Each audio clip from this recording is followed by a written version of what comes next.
The morning mist clung to the Elbe River like a shroud on April 25, 1945.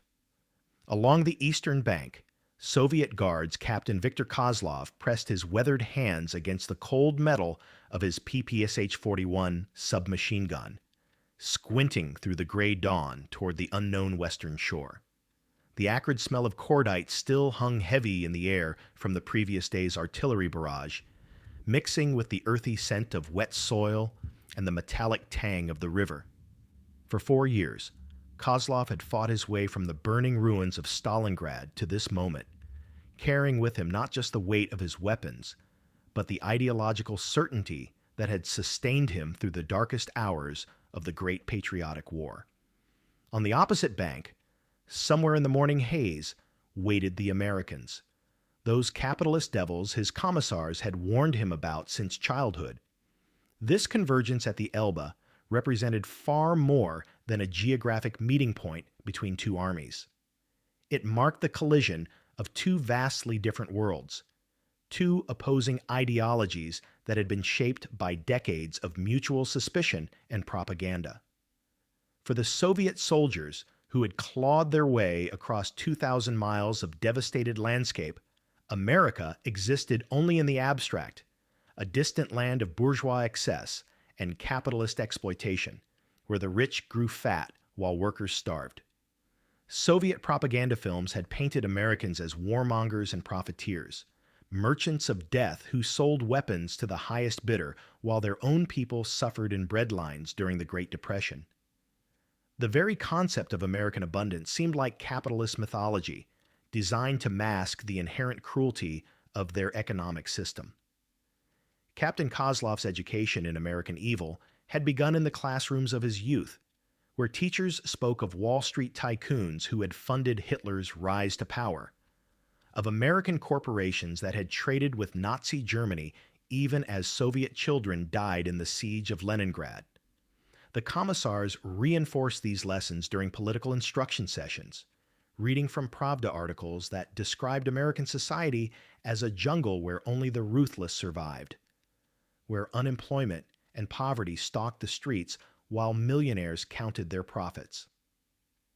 Even now, as the war drew to its close, many Soviet soldiers expected to encounter a different breed of warrior, cold, calculating capitalists who fought not for liberation but for the expansion of their economic empire.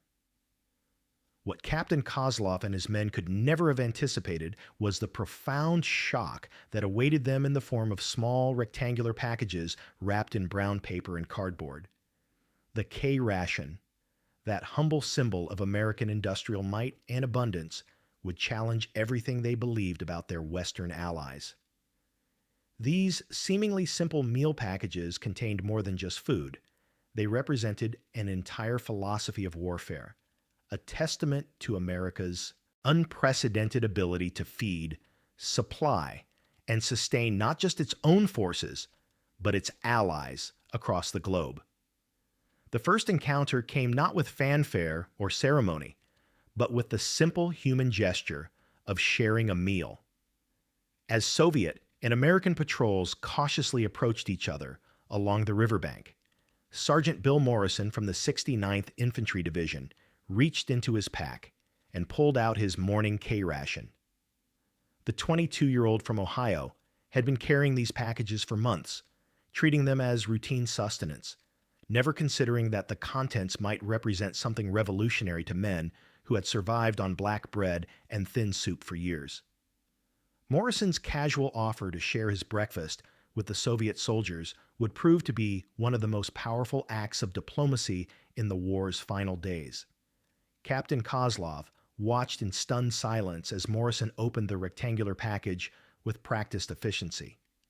Inside, neatly arranged in smaller containers, lay treasures that seemed impossible to the Soviet officers' eyes. A can of processed meat, not the thin, watery broth they had grown accustomed to, but actual chunks of ham swimming in its own fat. Chocolate bars, wrapped individually in foil, their surfaces unmarked by mold or deterioration. Cigarettes in pristine packaging, not the harsh Makorka tobacco rolled in newspaper that Soviet soldiers had learned to treasure. Coffee. Real coffee, not the bitter chicory substitute that had become their morning ritual. Crackers that snapped crisply between the teeth. Biscuits sweetened with sugar, and even packets of powdered fruit drink that transform muddy river water into something approaching luxury. But perhaps most shocking of all was the sheer quantity of food contained within this single ration. American quartermasters had calculated that each K-ration should provide approximately 3,000 calories, more than many Soviet soldiers had consumed in an entire week during the darkest days of the war.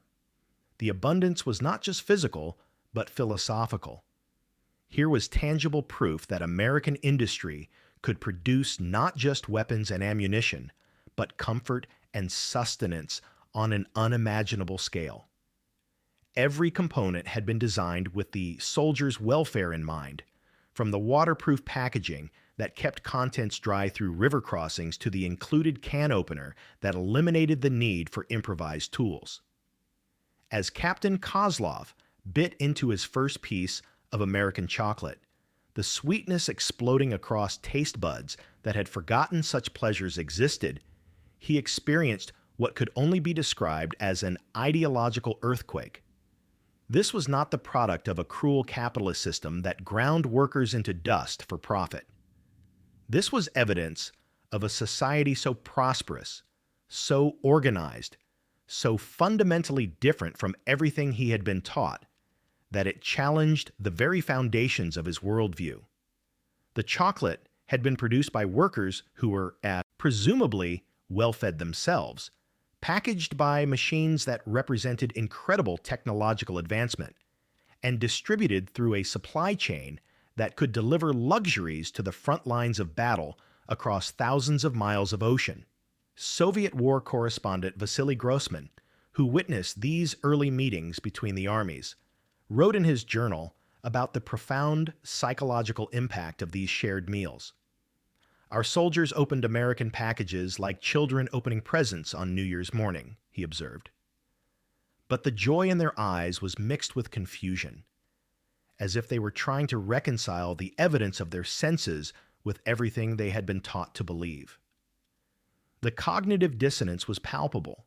Here were the supposed capitalist devils, sharing their abundance freely with strangers, demonstrating a casual generosity that seemed to contradict every propaganda lesson about American greed and selfishness. The transformation in Soviet attitudes was not immediate, but it was profound and irreversible. Private Alexei Volkov, a 19-year-old from a collective farm outside Kursk, later recalled in his memoirs how the first American cigarette he smoked made him question everything he thought he knew about the enemy. The tobacco was smooth, the paper clean and white, he wrote. I had been told that American workers were exploited, that they lived in poverty while their bosses grew rich. But what kind of poor soldier could afford to give away such cigarettes? What kind of cruel system would produce such luxuries for its fighting men? The questions multiplied with each shared meal, each casual act of generosity that seemed to flow as naturally from the Americans as their easy laughter and confident bearing. The abundance represented by the K-rations extended far beyond their caloric content. Each package was a masterpiece of industrial engineering, representing technologies and production capabilities that Soviet soldiers could barely comprehend. The canned meat was processed using techniques that preserved flavor and nutrition across months of storage and transportation. The chocolate had been specially formulated to resist melting in tropical heat while maintaining its taste and texture. Even the cardboard packaging was waterproofed, using methods that Soviet industry had never mastered, designed with graphic elements that made identification easy even for illiterate soldiers. But perhaps most revolutionary was the democratic philosophy embedded in these rations. Every American soldier, from the newest recruit to the highest-ranking officer, received identical packages. There was no hierarchy of hunger, no special privileges based on political connections or family background. The K-ration represented a radical equality that flew in the face of everything Soviet soldiers understood about social organization.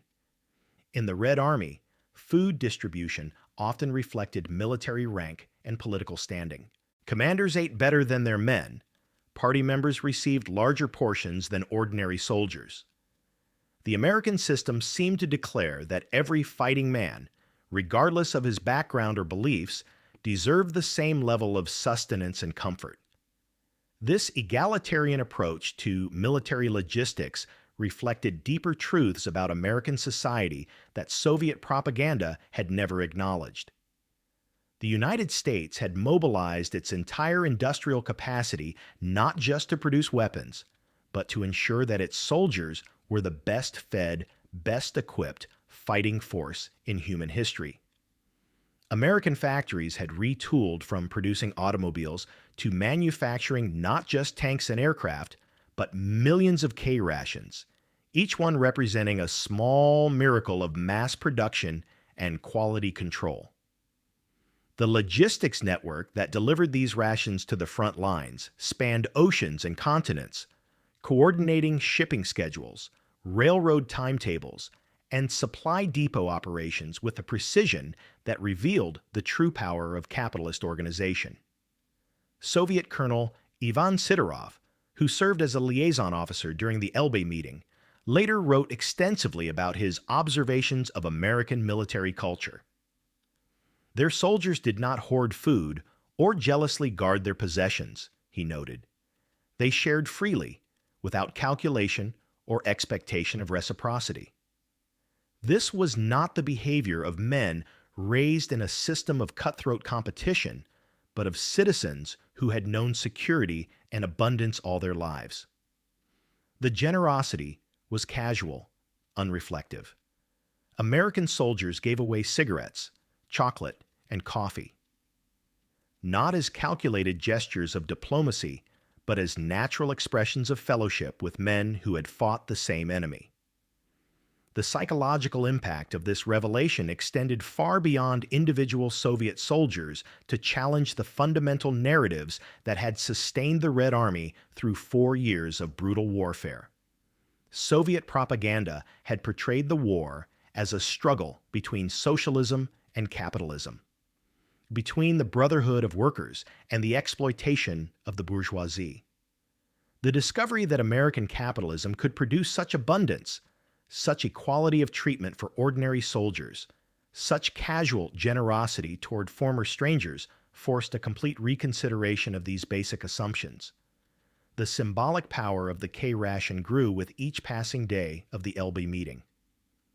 Soviet soldiers began to see in these packages not just food, but evidence of a completely different approach to human organization. Here was a system that could mobilize vast resources not just for destruction, but for the comfort and welfare of individual soldiers. The chocolate became a symbol of sweetness in a world that had known only bitterness.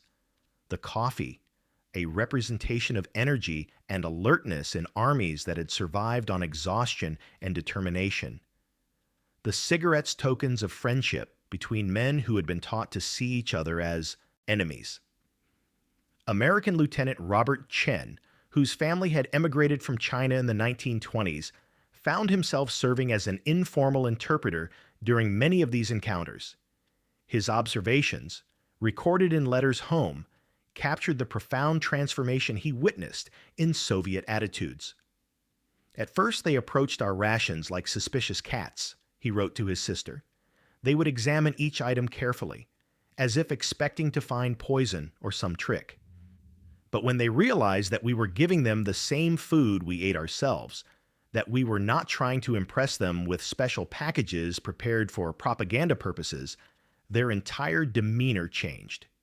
They began to see us not as capitalist devils, but as fellow soldiers who happened to have better supply lines. The impact of these shared meals extended beyond the immediate participants to ripple through the Soviet military hierarchy. Reports of American abundance and generosity filtered back through official channels. creating cognitive dissonance at the highest levels of command. How could a system based on exploitation and competition produce such prosperity?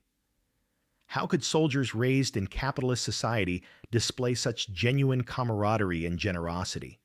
The questions were troubling because they challenged not just propaganda narratives, but the fundamental ideological foundations of the Soviet state. Medical officer Dr. Yuri Petrov, who had served throughout the war treating Soviet casualties, was struck by the health and physical condition of American soldiers. They were taller, heavier, with better teeth and clearer skin, he noted in his medical journal. These were not the malnourished products of capitalist exploitation we had been taught to expect, but men who had clearly been well fed throughout their lives. Even their uniforms were better made, their equipment more sophisticated. It was impossible to deny that American society had somehow achieved a level of prosperity that we could barely imagine. The abundance represented by American rations had been years in the making, the product of industrial mobilization on a scale never before attempted in human history. While Soviet factories had focused primarily on producing weapons and ammunition, American industry had embraced the challenge of total logistics support. Companies like H.J. Heinz and Campbell Soup had developed new preservation techniques specifically for military rations. The Wrigley Company had reformulated its chewing gum to include vitamins and stimulants for combat troops. Even the lowly can opener had been redesigned multiple times to ensure reliability under combat conditions. This attention to soldier welfare reflected a fundamental difference in how the two societies viewed their fighting men. Soviet doctrine emphasized sacrifice and endurance. Soldiers were expected to suffer for the motherland, to find strength in deprivation and meaning in struggle. American military philosophy, like contrast, held that well-fed, comfortable soldiers would fight more effectively than hungry, miserable ones. The K-ration was not just sustenance, but strategy, a recognition that maintaining morale and physical condition was as important as providing weapons and ammunition. The chocolate bar, that simple symbol of American abundance, carried within its sweetness the story of an entire economic system. The cacao beans had been grown on plantations in South America, purchased through international markets that remained open even during wartime, processed in factories where workers earned wages that allowed them to buy chocolate for their own families, and packaged using materials produced by dozens of supporting industries. Each bite represented a complex web of voluntary exchanges, competitive markets, and technological innovation that had somehow produced not just weapons of war, but small luxuries that could be shared freely with former enemies. As the days of celebration continued along the Elbe, the symbolic power of shared food began to overshadow even the historic nature of the military meeting. Soviet soldiers who had survived the siege of Leningrad, where civilians had died eating sawdust and leather, found themselves struggling to comprehend a system that could produce such abundance that soldiers could give it away without a thought. The cognitive dissonance was profound and lasting. These were not the capitalist devils of propaganda, but men who embodied values of generosity, equality, and abundance that seemed to contradict everything Soviet ideology had taught about the nature of Western society. The transformation was not universal or immediate. Many Soviet soldiers and officers remained suspicious of American motives, interpreting the generosity as a form of propaganda or cultural imperialism. Political commissars worked overtime to reframe the encounters, explaining that American abundance was built on the exploitation of colonial peoples and would inevitably collapse under its own contradictions. But for those who had directly experienced American generosity, who had tasted chocolate and coffee and cigarettes freely shared, the ideological explanations rang hollow. Private Boris Mikhailov, who had fought from Moscow to Berlin, later wrote in his diary about the lasting impact of those days along the Elbe. The Americans gave us not just food, but questions, he reflected. Questions about what we had been taught, about what we had believed, about what was possible for human societies to achieve. The chocolate was sweet, but the questions were bitter, because they forced us to confront the possibility that we had been wrong about so many things.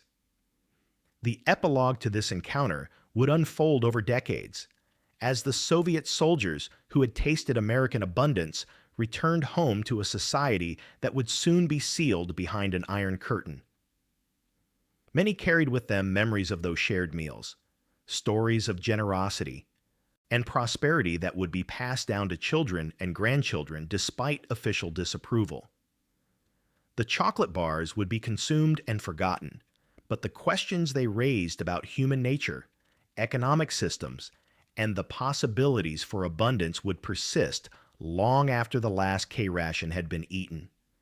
In the end, the true victory represented by those simple packages was not military, but philosophical. They had demonstrated that abundance need not require cruelty, that prosperity could coexist with generosity, that a free society could mobilize resources not just for destruction, but for the comfort and welfare of ordinary people.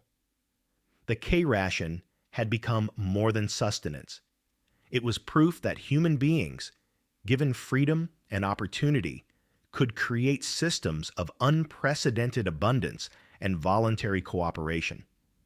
The chocolate would melt, the coffee would be drunk, the cigarettes would be smoked, but the lesson would endure, that somewhere in the world there existed a society where even common soldiers could afford to be generous, where abundance was so taken for granted that it could be shared freely with strangers who had been enemies only days before. The Elbe River continued to flow eastward toward the sea, carrying with it the debris of war and the promise of peace. But in the memories of the men who had met along its banks, it would forever mark the place where two worlds collided, where propaganda met reality, where the simple act of sharing a meal had challenged the foundations of everything they thought they knew about human nature and the possibilities for human society. The American K-ration, that humble symbol of industrial abundance and democratic equality, had achieved what no weapon could accomplish. It had planted seeds of doubt about the inevitability of scarcity, the necessity of suffering, and the impossibility of creating a world where abundance could be shared freely among all people.